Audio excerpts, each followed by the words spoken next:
अस्सलाम वालेकुम जी स्टूडेंट्स, आज हम लेक्चर नंबर 11 स्टार्ट करते हैं जिसका कंटेंट है टॉपिक का field due to current carrying solenoid. अच्छा, इसमें हम ये देखेंगे कि अगर एक सोलेनाइड में से करंट पास करवाई जाती है तो उसके अराउंड मैग्नेटिक फील्ड जनरेट होती है। अब उस मैग्नेटिक फील्ड की अमाउंट हमने कैलकुलेट करनी है, जस्ट लाइक पिछले टॉपिक की तरह। पिछले टॉपिक में भी हमने ये कैलकुलेट किया था कि लेट्स सपोज ये हमारे पास एक करंट कैरिंग वायर है, ठीक है। इसको हमने बैटरी से कनेक्ट किया था, ये बैटरी का पॉजिटिव टर्मिनल है और ये बैटरी का नेगेटिव टर्मिनल है। और अगर इसमें से जब हम करंट पास करवाते हैं तो करंट, अगर कन्वेंशनल करंट की बात करें तो पॉजिटिव से नेगेटिव की डायरेक्शन में करंट फ्लो करेगा। और जैसे ही करंट वायर में ऊपर से नीचे की जानब या एंटी क्लॉकवाइज डायरेक्शन में इस तरह से फ्लो करेगा तो इस वायर के अराउंड मैग्नेटिक फील्ड जनरेट होगी, ठीक है। और उस मैग्नेटिक फील्ड की डायरेक्शन हमने देखी थी कि उसकी डायरेक्शन किस तरह से कैलकुलेट की जा सकती है कि अगर आप अपने मतलब इसकी जो डायरेक्शन है वो राइट हैंड रूल से कैलकुलेट की जा सकती है। राइट हैंड रूल से इस तरह हम कैलकुलेट कर सकते हैं कि जिस डायरेक्शन में करंट जा रही है उस डायरेक्शन में हम अपने अगर थंब को अलाइन करें तो जो कर्लिंग फिंगर्स होंगी वो डायरेक्शन ऑफ मैग्नेटिक फील्ड बताएंगी, ठीक है। अब अगर डाउनवर्ड डायरेक्शन में करंट जा रही है तो आप अपने राइट हैंड का जो थंब है उसको डाउनवर्ड डायरेक्शन में अलाइन करें और जो फिंगर्स होंगी, जो उंगलियां होंगी, जिस डायरेक्शन में वो रोटेट कर रही होंगी वो उसी डायरेक्शन में ये मैग्नेटिक फील्ड जनरेट होगी। इसको हम कहते हैं मैग्नेटिक फील्ड की डायरेक्शन कैलकुलेट करना, और इसको हम राइट हैंड रूल से कैलकुलेट करते हैं। तो इसी तरह जिस तरह एक सबसे पहले, बल्कि अब हम सोलेनॉइड की डेफिनेशन देखते हैं। सोलेनॉइड जो है ये हमारे पास एक ऐसी डिवाइस है जो जिस तरह स्प्रिंग होता है ये स्पाइरल शेप में होती है, ठीक है। जिस तरह यहाँ पे बनी भी हुई है ये स्पाइरल शेप में होती है। और अगर हम इसको बैटरी से कनेक्ट करते हैं और इसमें से करंट गुजारते हैं तो इस सोलेनॉइड का एक पोल नॉर्थ पोल बन जाता है और दूसरा साउथ पोल बन जाता है। ये पूरे का पूरा solenoid as a magnet behave करता है, जस्ट लाइक बार मैग्नेट। अब इस बार मैग्नेट में हम देख सकते हैं कि जिस तरह हमारे पास एक बार मैग्नेट का एक पोल नॉर्थ पोल होता है, दूसरा साउथ पोल होता है। और जिस तरह हम उसको टेबल पे रखते हैं तो अगर हम उसकी देख सकते हैं, वैसे मैग्नेटिक फील्ड ऑफ लाइन्स नज़र तो नहीं आती, लेकिन हम उनको उसको कंपास की मदद से उनकी डायरेक्शन जो है वो प्लॉट कर सकते हैं, ड्रा कर सकते हैं। तो इनकी डायरेक्शन नॉर्थ से साउथ पोल की डायरेक्शन में होती है, ठीक है। ये magnetic field of lines north pole से, बार मैग्नेट के नॉर्थ पोल से एमिट होती हैं और साउथ पोल में एंटर होती हैं। और इसी तरह जिस तरह एक बार मैग्नेट में ये मैग्नेटिक फील्ड इसके अराउंड जनरेट हो गए, तो इसी तरह एक सोलेनॉइड भी एग्जैक्टली बार मैग्नेट की तरह ही बिहेव करता है जब हम उसको बैटरी से कनेक्ट करते हैं। अब यहाँ पे क्वेश्चन ये है कि हमें इसकी डायरेक्शन का किस तरह पता चलेगा कि बार मैग्नेट का नॉर्थ पोल कौन सा है और साउथ पोल कौन सा है। तो इसका आंसर ये है कि अगर हम जिस डायरेक्शन में करंट जा रही है, ठीक है, ये भी राइट हैंड रूल से कैलकुलेट हम करेंगे, लेकिन इसमें हम ये देखेंगे, इस रूल के अंदर हमने क्या देखा था एम्पियर्स लॉ में, कि अपने थंब को करंट की डायरेक्शन में अलाइन करना है और जो उंगलियां होंगी वो मैग्नेटिक फील्ड की डायरेक्शन बताएंगी। लेकिन यहाँ पे क्या है, इसकी डायरेक्शन कैलकुलेट करते हुए आपने जो फिंगर्स हैं वो करंट की डायरेक्शन में अलाइन करनी है और जो थंब होगा वो आपको नॉर्थ पोल की डायरेक्शन बताएगा, ठीक है। अब अगर यहाँ पे देखिए तो यहाँ पे जो करंट है वो क्लॉकवाइज डायरेक्शन में प्रोड्यूस हो रहा है इस तरह से, ठीक है। वो एक क्लॉकवाइज लूप बनाता हुआ इस तरह से चल रहा है सर्किट के अंदर। और अगर आप इसकी डायरेक्शन कैलकुलेट करना चाहें तो क्लॉकवाइज डायरेक्शन में इस तरह से करंट जो है वो जा रहा है सर्किट के अंदर। तो जिस डायरेक्शन में करंट जा रहा है उस डायरेक्शन में आप अपने फिंगर्स को अलाइन करें तो जो थंब होगा वो आपको बताएगा नॉर्थ पोल की डायरेक्शन, ठीक है। तो इस तरह से हम इसकी जो सोलेनॉइड है उसका नॉर्थ पोल कैलकुलेट कर सकते हैं और जो दूसरा पोल होगा वो साउथ पोल होगा।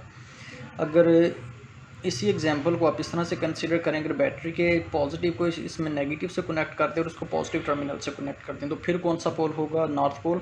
फिर ये वाला नॉर्थ पोल हो जाएगा और ये वाला साउथ पोल हो जाएगा, ठीक है। नॉर्थ और साउथ पोल किस पे डिपेंड कर रहे हैं, डायरेक्शन ऑफ करंट पे डिपेंड कर रहे हैं।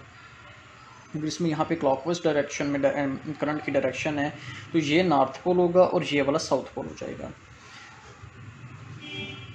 अच्छा, अब हम इसकी डायग्राम को फर्दर डिटेल में देखते हैं। हमारा असल में मेन पर्पस ये है कि जो मैग्नेटिक फील्ड यहाँ पे जनरेट हो रहा है सोलेनॉइड की वजह से, उस मैग्नेटिक फील्ड की अमाउंट हमने कैलकुलेट करनी है कि उसकी मैग्नेटिक फील्ड की अमाउंट कितनी है, ठीक है। मैग्नेटिक फील्ड को हम रिप्रेजेंट करते हैं बी से और इसकी अमाउंट हमने कैलकुलेट करनी है इस सोलेनॉइड के लिए। हमने पूरे टॉपिक के अंदर कैलकुलेट इसकी अमाउंट करनी है, ठीक है। बी अमाउंट हमने कैलकुलेट करना है। अच्छा, अब हम यहाँ पे देखते हैं कि लेट्स सपोज ये हमारे पास एक वेक्टर है, ठीक है। अब वेक्टर को प्लेन के अंदर तो इस तरह से ड्रा करना बहुत इजी है, इस तरह ड्रा कर लें, इस तरह ड्रा कर लें, ऊपर ड्रा कर लें, नीचे ड्रा कर लें, ठीक है, वो तो कोई इशू नहीं है। प्लेन के अंदर तो ड्रा करना इसको बहुत सिंपल है। लेकिन अगर समटाइम्स फिजिक्स के अंदर कुछ ऐसी क्वांटिटीज़ आती हैं जिस तरह क्रॉस प्रोडक्ट है, अगर दो वेक्टर्स प्लेन के अंदर हों तो उनका जो क्रॉस प्रोडक्ट होगा वो आउट ऑफ प्लेन होगा, ठीक है, वो उन दोनों के परपेंडिकुलर होगा। तो उस केस में हमारे पास जो है हम परपेंडिकुलर डायरेक्शन के अंदर में कोई वेक्टर ड्रा करना वो डिफ़िकल्ट होता है, ठीक है। परपेंडिकुलर डायरेक्शन में कोई भी वेक्टर ड्रा करना वो हमारे पास मुश्किल होता है। परपेंडिकुलर का ये मतलब है कि लेट्स सपोज ये आपके पास एक वेक्टर है, ठीक है। अगर इस डायरेक्शन में ये उसकी टेल है और ये उसका हेड है, ठीक है। इस डायरेक्शन में अगर आप इसको इस तरह से लाइन कर लें तो ये हेड है और ये टेल है। अब अगर आप वेक्टर को परपेंडिकुलर ड्रा करना चाहते हैं पेज के ऊपर, ठीक है, तो इस तरह से तो हम उसको ड्रा कर नहीं सकते 3D के अंदर, और ना ही उसको इस तरह से ड्रा कर सकते हैं 3D के अंदर। तो अब फिर हमारे पास एक मेथड ये है कि हम वेक्टर को इनटू द पेज और out of the page draw करने के लिए ये सिंबल यूज़ करते हैं, ठीक है। एक ये सिंबल यूज़ किया जाता है और दूसरा ये सिंबल यूज़ किया जाता है। ये जो डॉटेड सिंबल है ये है आउट ऑफ द पेज, कि अगर कोई वेक्टर पेज से बाहर आ रहा है तो उसके लिए हम ये डॉट लगाते हैं, ये डॉट। और अगर कोई वेक्टर पेपर के अंदर जा रहा है तो फिर उसके लिए हम ये क्रॉस का सिंबल यूज़ करते हैं, ठीक है। एक दफ़ा फिर से देख लीजिए कि लेट्स सपोज ये एक वेक्टर है, जिस तरह ये मार्कर का कवर को हम वेक्टर से अगर कंसीडर करें, ये इसका हेड है और ये टेल है। अगर कोई वेक्टर इस तरह बाहर आ रहा है, पेज के बाहर आ रहा है, तो फिर हम उसके लिए पेपर के ऊपर ये डॉट का सिंबल यूज़ करेंगे। और अगर ये वाला वेक्टर पेज के अंदर जा रहा है तो फिर हम उसके लिए इनटू द पेज मैंने साथ लिखा हुआ है, फिर हम उसके लिए क्रॉस का सिंबल यूज़ करेंगे। और अब इस डायग्राम को हम देखते हैं।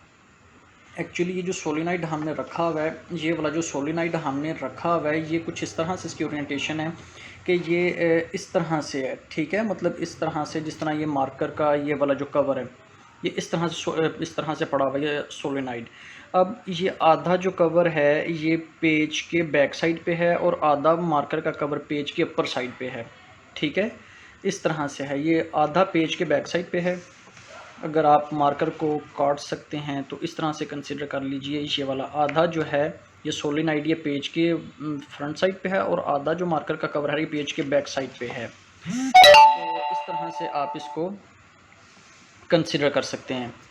अच्छा, अब अगर उसी सोलेनॉइड को आप यहाँ पे पेपर पे रिप्रेजेंट कर सकते हैं, हम ज़ाहिर हम 3D के अंदर तो हम इसको नहीं बना सकते, तो अगर आप इसको रिप्रेजेंट कर सकते हैं तो फिर हम इसको रिप्रेजेंट किस तरह से करेंगे, पेपर के ऊपर ये जो डॉटेड लाइन में ये जो पॉइंट्स बने हुए हैं ये क्या रिप्रेजेंट कर रहे हैं कि सोलेनॉइड का जो करंट है वो आउट ऑफ द पेज है, ठीक है, इस तरह से।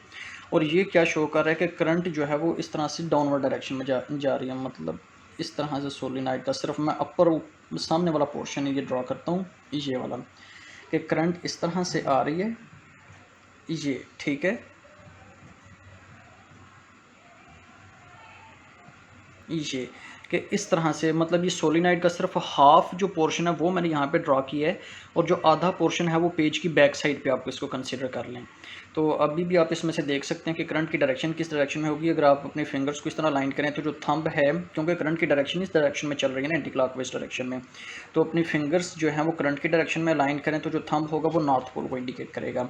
और ये जो हम इसको लिख लेते हैं आई, जो है ये करंट को इंडिकेट कर रहे हैं। तो इस तरह हम जो सोलेनॉइड है उसकी पेपर के ऊपर रिप्रेजेंटेशन इस तरह से बना सकते हैं। अब यहाँ पे हम ये डिस्कस करेंगे कि ये लेट सपोज हमारे पास उसी तरह की ही ओरिएंटेशन है जिसके अंदर ये कुछ डॉटेड पॉइंट्स हैं, जिस तरह हमने पहले कहा था कि ये आउट ऑफ द पेज को शो करते हैं और ये इनटू द पेज को जितने भी पॉइंट्स हैं ये शो कर रहे हैं। अब हमने करना ये है कि एक शीट लेके, कोई भी स्क्वेयर्ड बॉक्स है, ठीक है, इस तरह का स्क्वेयर्ड बॉक्स लेके हमने उस फील्ड के अंदर इंसर्ट करना है, सोलेनॉइड के अंदर हमने रखना है, ठीक है। ये सोलेनॉइड को शो कर रहा है इस तरह से, इसको हम इस तरह से बना लेते हैं।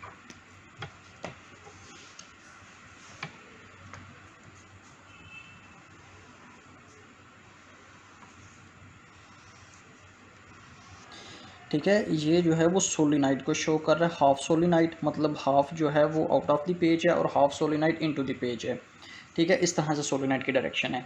और ये एक स्क्वेयर्ड बॉक्स है जो हमने इस सोलेनॉइड के आधा अंदर रखा हुआ है और आधा जो बॉक्स है उस सोलेनॉइड से बाहर है।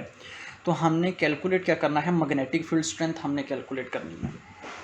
तो मैग्नेटिक फील्ड स्ट्रेंथ पर हम किस तरह से कैलकुलेट करेंगे, अब आप देख सकते हैं कि ये जो बॉक्स है इसकी 4 साइड्स को हमने लेबल किया हुआ है। ये L1 लेंथ है, ये लेंथ इसकी L2 है, ये लेंथ L3। अच्छा जी स्टूडेंट्स, अब हम एम्पियर्स लॉ की बात कर रहे थे कि हम एम्पियर्स लॉ को यूज़ करते हुए इस डायग्राम की मदद से हम मैग्नेटिक फील्ड की अमाउंट कैलकुलेट करेंगे। ठीक है, मैग्नेटिक फील्ड की अमाउंट हम या मैग्नेटिक फ्लक्स डेंसिटी की अमाउंट हम किस तरह से कैलकुलेट करेंगे कि जितनी मैग्नेटिक फील्ड इस लाइन के ऊपर या जो ये बॉक्स हमने रखा हुआ है, जो मैग्नेटिक फ्लक्स डेंसिटी की अमाउंट इसके लिए होगी और जो इस लेंथ L2 के लिए होगी, जो L3 के लिए होगी और जो L4 के लिए होगी। ठीक है, उन सब को हम ऐड करेंगे तो हमारे पास जो टोटल फ्लक्स डेंसिटी की अमाउंट आ जाएगी वो इस पूरे बॉक्स के लिए आ जाएगी। ठीक है, तो अब हम देखते हैं कि एम्पियर्स लॉ जो है उसकी स्टेटमेंट क्या थी। एम्पियर्स लॉ कल हमने देखा था, उसकी स्टेटमेंट किसके इक्वल है, summation n is r is equal to 1 to n b dot delta l r is equal to mu naught i। ठीक है, ये इसकी स्टेटमेंट थी एम्पियर्स लॉ की। अब हम देखेंगे जो ये वाली साइड है इसके लिए क्या अमाउंट है, इस साइड के लिए क्या अमाउंट है, इस साइड के लिए क्या अमाउंट है और इस साइड के लिए मैग्नेटिक फ्लक्स की क्या अमाउंट है। तो ये हम बारी बारी इन चारों साइड्स की जो अमाउंट है ये हम डिस्कस करेंगे। तो सबसे पहले हम लेंथ L1 को कंसीडर करते हैं। फॉर लेंथ L1, ठीक है, लेंथ L1 के लिए हम ये जो मैग्नेटिक फ्लक्स डेंसिटी है इसकी अमाउंट हम कैलकुलेट करेंगे इस साइड के लिए फॉर लेंथ L1। तो अगर आप देखें जो इसमें b डॉट डेल्टा एल, अगर हम इसको सिंप्लीफाई करें, ये तो हमने लिखी हुई है ना कि सारे पैचेस के लिए, तो अगर हम सिर्फ इसके एक पैच के लिए सिंपल इसकी स्टेटमेंट लिखें तो वो किसके बराबर होगी, b डॉट डेल्टा एल। ठीक है, तो वो यहाँ पे हम सेपरेटली करके लिख लेते हैं b डॉट डेल्टा एल, ये किसके इक्वल होती है, b delta L cos theta. इसमें थीटा एंगल किस किस के दरमियान होता है, बी और डेल्टा एल के दरमियान, मतलब मैग्नेटिक फील्ड के दरमियान और जो लेंथ एलिमेंट आप ले रहे हैं उसके दरमियान एंगल जो होगा उसको हम एंगल थीटा कह रहे हैं। तो इस केस के लिए for length L1, length L1 के लिए क्या होगा, अब आप देख सकते हैं, ज़रा आपने इसको ध्यान से देखना है।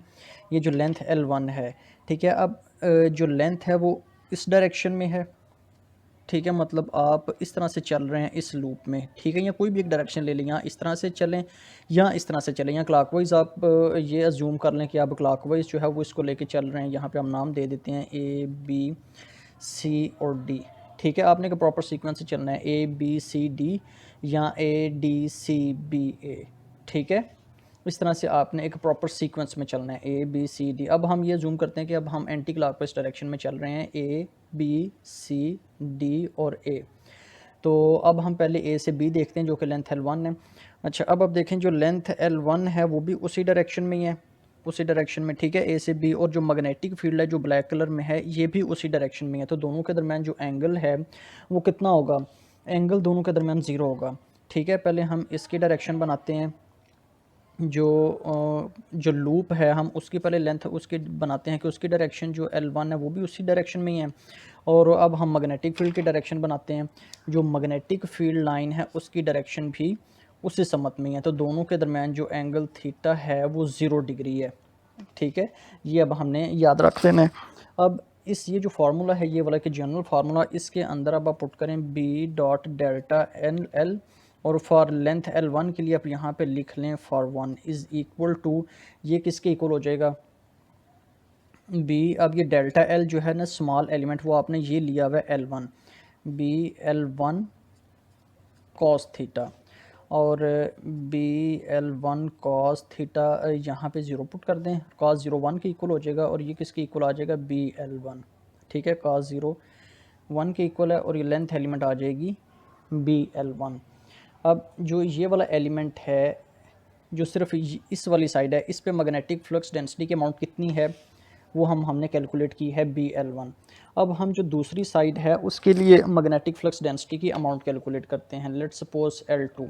ठीक है, जो ये अमाउंट है L2, ये इसकी दूसरी जो लेंथ है, इसके लिए अब हम मैग्नेटिक फ्लक्स डेंसिटी की अमाउंट कैलकुलेट करते हैं।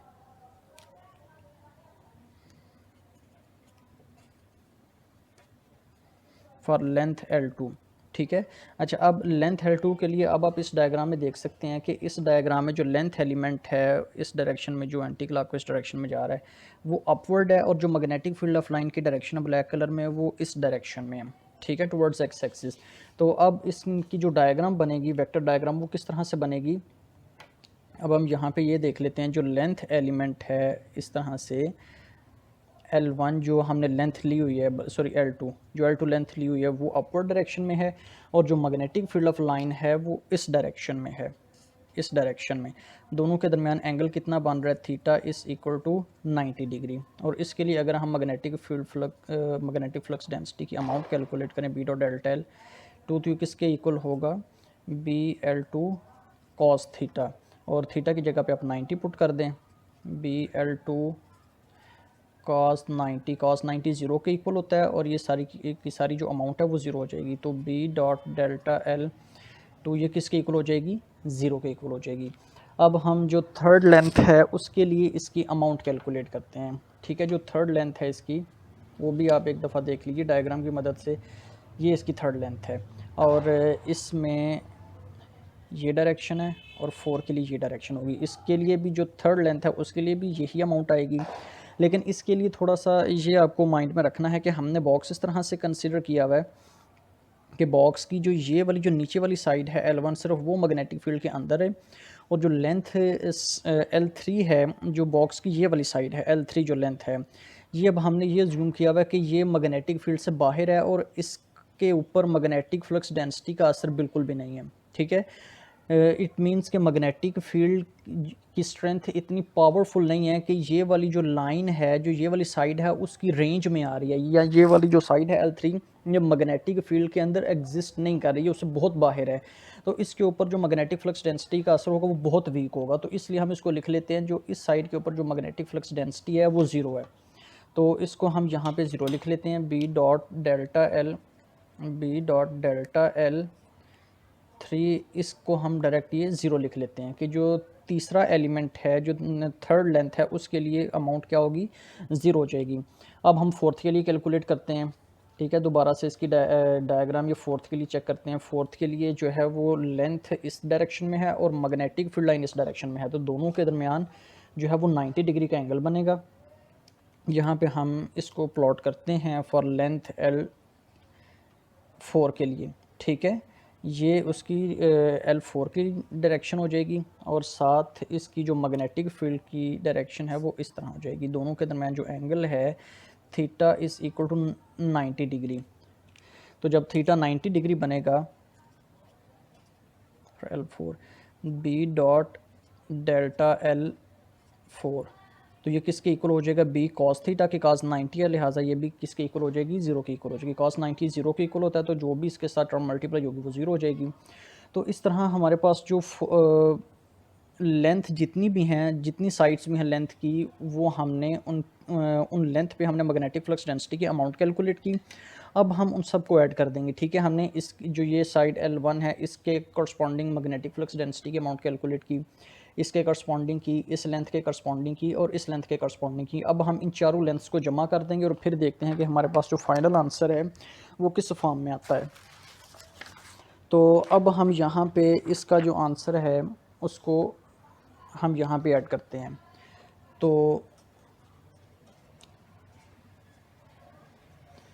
टोटल अमाउंट ऑफ बी, ठीक है, टोटल अमाउंट ऑफ बी कितनी हो जाएगी ये भी हम देखते हैं। तो सबसे पहले हम देखेंगे b dot delta l 1 plus b dot delta l 2 plus b dot delta l 3 plus b dot delta l 4। अच्छा, अब यहाँ पे एक बात याद रखने वाली है कि हमारे पास जो एम्पियर्स लॉ है उसकी एक्चुअल फॉर्म क्या होती है, वो किस फॉर्म में एग्जिस्ट करता है। उसकी जो मैथमेटिकल फॉर्म हमने डिराइव की थी वो किसके इक्वल थी, वो थी B dot delta L is equal to mu naught I, ठीक है। यहाँ पे समेशन वगैरह भी लगती है, उससे भी हम एंट्री इंक्लूड कर लेते हैं इसके अंदर। यहाँ पे लेट्स सपोज यहाँ पे आर आ जाएगा, r is equal to 1 to n, ठीक है। ये हमारे पास इसकी अमाउंट बनती है एम्पियर्स लॉ की। मतलब जितने भी एलिमेंट है यहाँ पे अब और फोर हमने क्यों लिखे हैं, क्योंकि हमारे पास जो लेंथ एलिमेंट थे वो 4 थे। अगर हमारे पास कुछ प्रिज्म वगैरह होता या कोई और शेप होती तो फिर हमारे पास जो लेंथ एलिमेंट होते हैं वो कितने होने थे, उसकी साइड के लिहाज से जितनी उस शेप की साइड्स होनी थी उतनी ही हमारे पास लेंथ एलिमेंट। ये हमारे पास चूँकि एक रेक्टेंगल थी और रेक्टेंगल की 4 साइड्स होती हैं, इसलिए हमने आर को 4 तक शामिल किया। आर की वैल्यू यहाँ पे 4 तक आएगी। R is equal 1 to 4, n की जगह पे यहाँ पे 4 आ जाएगा। अच्छा, अब इस इक्वेशन को हम कंप्लीट करते हैं। ये वाली जो साइड है वो इस साइड के इक्वल हो जाएगी, इज इक्वल साथ हमारे पास ये आ जाएगा म्यू नॉट आई। ये हमारे पास इसका एक्चुअल जो है वो फार्मूला बनेगा। तो अब हम बारी बारी वैल्यूज़ पुट करते हैं। जो लेंथ एलिमेंट L1 के लिए हमने कैलकुलेट की थी उसकी अमाउंट क्या आई थी, उसकी अमाउंट आई थी BL1 प्लस L2। लेंथ के लिए आप दोबारा से अगर आपको याद है तो ठीक है, अगर याद नहीं है तो आप वीडियो में पीछे जाके देख सकते हैं। इसकी जो लेंथ हमने कैलकुलेट की थी वो किसके इक्वल आई है, वो 0 के इक्वल आई थी। लेंथ L3 की भी 0 के इक्वल थी और 4 की भी 0 के इक्वल थी। Is equal to mu naught I. ये हमारे पास इसकी फॉर्म बनेगी। अब यहाँ पे हम इसको लिख सकते हैं इस तरह से, BL1 is equal to mu naught I. अच्छा, ये तो था कि अगर हमारे पास जो हमने अज्यूम किया हुआ रेक्टेंगल है वो हमारे पास सिर्फ एक रेक्टेंगल है, ठीक है। लेट्स सपोज ये वाली जो रेक्टेंगल हमने जूम की हुई है ना, ये अगर एक रेक्टेंगल है तो एक लूप के लिए हमारे पास जो मैग्नेटिक फील्ड की अमाउंट है वो इतनी अमाउंट आएगी। और अगर हमारे पास n लूप्स हैं तो फिर हमारे पास n का मतलब है कि अगर n की वैल्यू कोई भी हो सकती है। अगर 10 लूप हैं तो n की वैल्यू 10 हो जाएगी। अगर 1 लाख लूप्स हैं तो n की वैल्यू 1 लाख हो जाएगी। अगर 10,000 लूप हैं तो n की वैल्यू 10,000 हो जाएगी, ठीक है। ये अगर n को आप रिमूव कर दें तो डैट मीन्स कि सिर्फ n के एक लूप के लिए आपके पास जो मैग्नेटिक फील्ड है या मैग्नेटिक फ्लक्स डेंसिटी है उसकी ये अमाउंट है, mu naught I divided by L, ठीक है। अगर सिर्फ आप बी को कैलकुलेट करना चाहें तो एल नीचे जाके डिवाइड हो जाएगा। तो ये जो अमाउंट आ रही है ये वाली अमाउंट, अब साथ n को मल्टीप्लाई करने से हमें क्या पता चलता है कि n को हमने साथ जो मल्टीप्लाई किया हुआ है इसका ये मतलब है कि अगर n लूप्स हैं हमारे पास, n मतलब 10 लूप हैं, 20 हैं, 30 हैं, तो फिर हमारे पास मतलब एक जनरल टर्म लिखने के लिए हमने साथ n को मल्टीप्लाई किया हुआ है। अच्छा, अब हम एक और टर्म इंट्रोड्यूस करवाते हैं। वो टर्म कौन सी है, वो टर्म है स्मॉल n। उसको हम इस तरह से लिखते हैं n इज़ इक्वल टू, अच्छा ये जो है नंबर ऑफ टर्न्स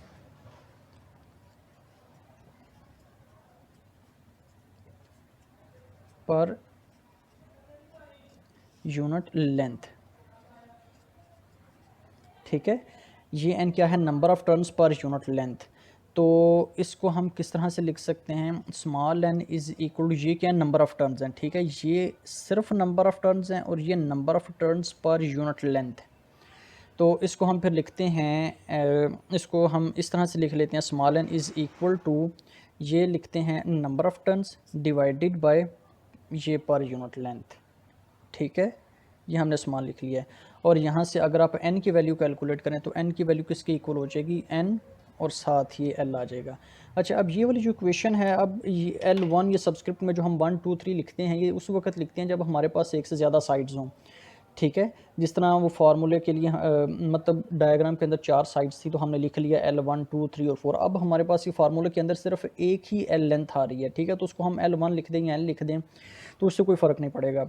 तो अगर हम ये 1 साथ रिमूव करके इसको सिंपल आसान तरीके से इस तरह से लिख लें, सब्सक्रिप्ट रिमूव कर देते हैं, BL is equal to, equation को इस तरह लिख लेते हैं n म्यू नॉट और I।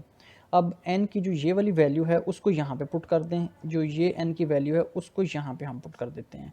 तो हमारे पास क्या आंसर आ जाएगा, b इज़ इक्वल टू, इस कैपिटल n की जगह पे हम ये लिख लेते हैं स्मॉल n l, साथ आ जाएगा म्यू नॉट और I। तो हमारे पास जो कंप्लीट जो बनेगा expression n l mu naught I, और इसको हम फिर इस तरह से लिखते हैं BL is equal to n l mu naught और I।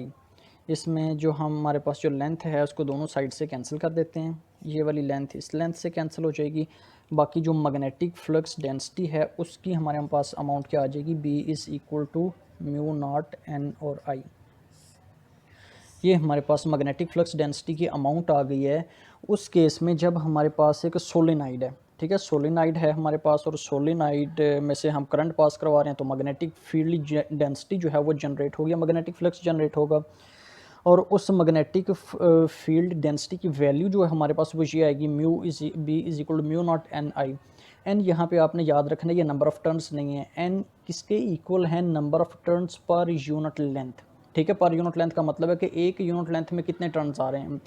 एक यूनिट लेंथ का ये मतलब है कि अगर लेट सपोज आप एक यूनिट 1 इंच को कह रहे हैं तो फिर आप कहेंगे कि 1 इंच में कितने टर्न्स आ रहे हैं, या एक यूनिट अगर आप 1 फीट को कह रहे हैं तो फिर आप ये कहेंगे 1 फुट के अंदर कितने टर्न्स आ रहे हैं। तो यूनिट जो है वो इकाई है एक। ठीक है, जिस तरह यूनिट वेक्टर होता है ना, एक यूनिट वेक्टर, 2 यूनिट वेक्टर, तो इसी तरह n is equal to number of turns per unit length. इसको हम इस तरह से लिखते हैं, n इज़ इक्वल टू ये number of turns per unit length. ये n जो है ये नंबर ऑफ टर्न्स हैं और ये स्मॉल n क्या है, number of turns per unit length. तो ये आपके पास जो है वो टॉपिक आज का था जिसमें हमने फ्लक्स डेंसिटी कैलकुलेट करनी थी फॉर सोलेनाइड। ठीक है जी, so thank you so much, अल्लाह हाफिज़।